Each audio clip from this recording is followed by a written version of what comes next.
अंजना जी, water बाउटरी उसे कहते हैं जो कांग्रेस कर रही है।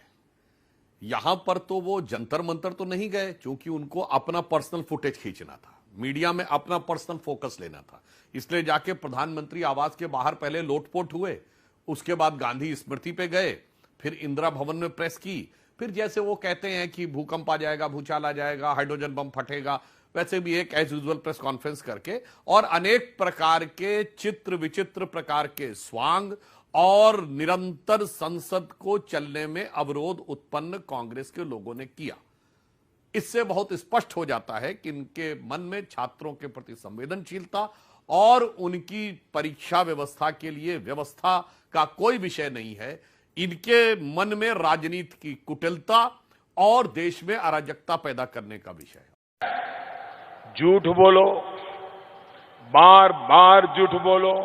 प्रियंक खड़गे, जो कि मल्लिकार्जुन खड़गे जी के बेटे भी हैं, कैसा असंवेदनशील बयान दे रहे हैं, कैसा निंदनीय बयान दे रहे हैं। हाँ, पहले 25 दिन भूख हड़ताल में बैठे, लाठीचार्ज खाएं, उसके बाद हम देखेंगे। इसको आप राहुल गांधी के उस बयान से कनेक्ट कर सकते हैं जो आज राहुल गांधी कह रहे थे कि माफी देने वाले पीएम होते कौन है। सही में आपकी तो वो खानदानी स्टाइल है ना, जो खड़गे बोले, खड़गे जी के बेटे बोले हैं, प्रियंक खड़गे, वही बात है। आप तो उसी परंपरा के हैं ना जिसमें राजीव गांधी जी ने कहा था माफी अभी थोड़ी मांगते हैं, बड़ा पेड़ गिरता है तो धरती हिल जाती है, 3-4-5 हजार सिख मर गए तो क्या फर्क पड़ता है। आप तो उस परंपरा के ना, माफी अभी थोड़ी मांगते हैं। इंदिरा जी का चुनाव रद्द होगा तो इमरजेंसी लगा दी जाएगी। आप तो उस परंपरा के हैं कि अगर कोई भूख हड़ताल पे बैठता है तो स्वतंत्र भारत के बाद पहली भूख हड़ताल, मैं पूरा एक वाक्य पूरा कर लूं, पोट्टा भी श्री रामुलु ने की थी 19 अक्टूबर 1952 से, और 15 दिसंबर 1952 को उनकी डेथ हो गई भूख हड़ताल पे। कोई कांग्रेस का व्यक्ति नहीं गया गांधी के स्वयंभू अलंबरदार स्वतंत्र भारत की पहली भूख हड़ताल में व्यक्ति को। तेरा तो गेम बजाना पड़ेगा। स्वांग तो मोदी जी रच रहे हैं, राहुल जी नहीं रच रहे हैं। स्वांग तो मोदी जी 11:30 बजे आकर कभी रील इस तरह की, कभी उधर की, लेकिन बच्चों ने रील बनाना भी सिखा दिया उनको। मुझे लगता है कि परीक्षा व्यवस्था की बात अभी सुधांशु भाई ने कही, अगर नीट के पेपर में आउट होने पे 2 साल पहले अगर पेपर लीक कैसे रोका जाए इस पर काम सीरियसली किया गया होता तो मैं समझता हूं कि परीक्षा व्यवस्था में सुधार आ जाता।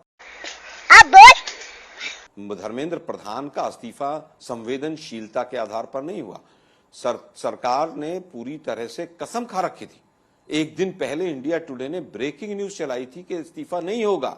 सरकार नहीं चाहती थी, सरकार ने तो मजबूरी में इस्तीफा लिया है जब देश की जनता ने धर्मेंद्र प्रधान को बर्खास्त कर दिया है। जब सरकार को यह लगने लगा कि हमारा वोट बैंक खिसक रहा है, हमारी हालत खराब है, तब जाकर इन्होंने उनका इस्तीफा लिया है। वो इस्तीफा संवेदनशीलता के आधार पर नहीं था, जनता ने उनको बर्खास्त किया था। अब इन्होंने कहा साहब छात्रों को सतर्क रहना चाहिए। मैं बिल्कुल कहूंगा छात्रों को सतर्क रहना चाहिए। जो खुद की अपनी डिग्रियां जिस व्यक्ति की नहीं पता हो, वो परीक्षा पे चर्चा करता हो, तो जनता को सतर्क रहना चाहिए, छात्रों को तो खास तौर पर। क्या बात है सर, क्या बात है सर, क्या बात, ये बात है। स्वांग रचना किसे कहते हैं बहुत स्पष्ट है। झारखंड की सरकार में भागीदार हैं, गठबंधन में बड़े भाई हैं, और कह रहे हैं हम तो समर्थन दे रहे हैं, हम तो वहां बैठे हुए। अरे भैया, समर्थन जरूरत नहीं, आप सत्ता में एक फोन करिए और उनकी मांग पूरी करवा दीजिए।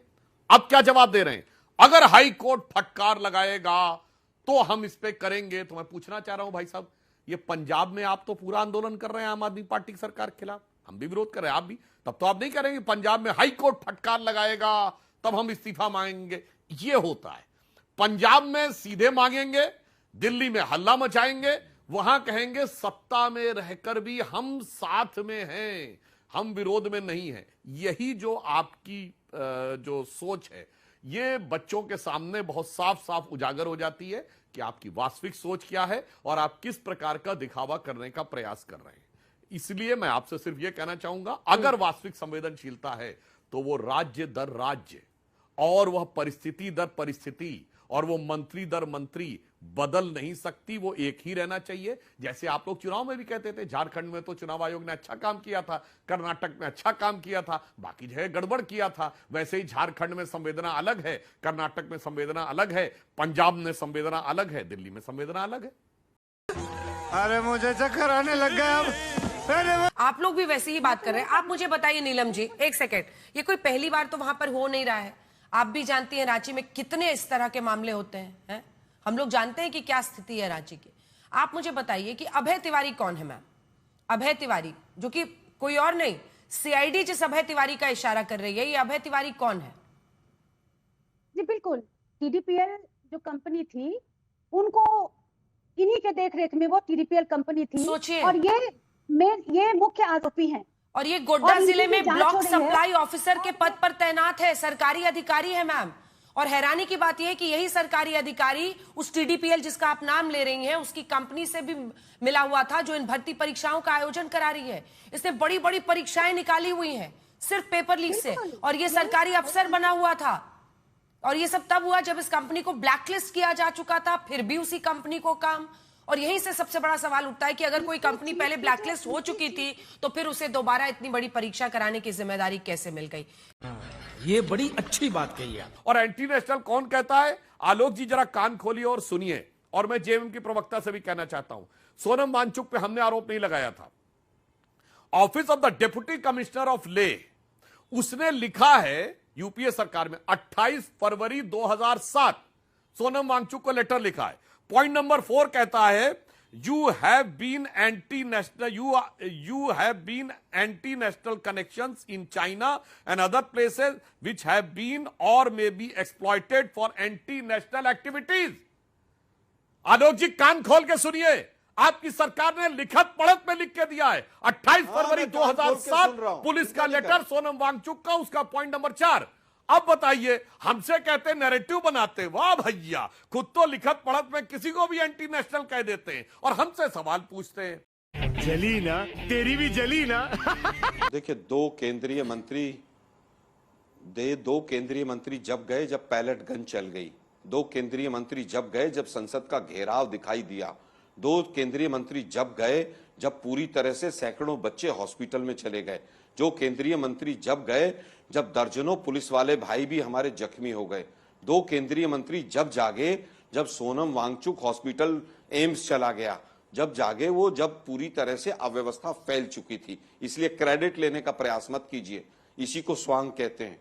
और स्वांग ये होता है कि मन की बात करो और 12 साल में एक प्रेस कॉन्फ्रेंस मत करो। स्वांग की बात ये होती है कि एक दुकान बनाओ जबरदस्ती झालमुड़ी की और 5 दिन तक झालमुड़ी के ऊपर बातचीत करते रहो। स्वांग ये होता है कि विदेशों में जाकर मेलोडी पे बात करो और यहां पर अपने बच्चों के लिए कहो कि माफी मांगो, इसको स्वांग कहते हैं। क्या बढ़िया था गुरु। एनटीए में सारा बीजेपी और आरएसएस भरी पड़ी है। ठीक है, बीजेपी जवाब और दीजिए इसका। आरएसएस ने सुधांशु जी, करके सुधांशु जी, एनजीओ एनटीए नाम की बनाई। एनटीए को इतना सुरक्षित, इतनी सुरक्षा कवच आप लोगों ने क्यों दी? जो एनटीए का फेलियर था ना सुधांशु जी, क्लियर फेलियर था या नहीं एनटीए का? आप ही मेरी बात का जवाब दीजिए। नहीं, सुनिए, पहली बात, आलोक शर्मा को इतना सरेआम झूठ नहीं बोलना चाहिए भाई। मैंने 28 फरवरी 2007 का लेटर कोट किया है और यह आदमी हमसे कह रहा है कि आप अधिकारी से पूछिए। अरे शर्म आनी चाहिए इतना बड़ा झूठ बोलते हुए। 28 फरवरी 2007 को किसकी सरकार थी? अरे भाई, आपने तो जेल में डाला था उनको। कुछ भी आकर अनचट कौन कौन सी धाराएं लगाई थी हमारे समय में? तो केवल की हद होती है। मैं फिर कहूंगा, दूसरा आलोक जी, अरे बाप रे, ये तो धोती खोल रहा है। अंजना जी, हकीकत क्या है? जब 2016 से पहले नीट नहीं होता था तो मेडिकल और इंजीनियरिंग के प्राइवेट कॉलेजों में सीटें नीलाम होती थी। अंडर ग्रेजुएट की एमबीबीएस की 25 लाख से 50 लाख में, और पोस्ट ग्रेजुएट की 50 लाख से 1 करोड़ में, जिसमें ज्यादातर इन्हीं के संरक्षित सांसदों के और नेताओं के कॉलेज थे। सैकड़ों करोड़ हर साल कमाते थे। अब ऐसे ऐसे बच्चों को मिलने लगा है एडमिशन जो उस समय कल्पना नहीं कर सकते थे कि 25 लाख 50 लाख देके करेंगे। यह मूल कारण है जिसकी वजह से सैकड़ों करोड़ हर साल की जो कीमत कम हुई, जो मैंने पार्लियामेंट में बोला था, तन बदन में आग लगना शुरू होगा। यहां तन बदन और धन में आग लगी हुई है। खत्म, bye bye, tata, good bye, गया।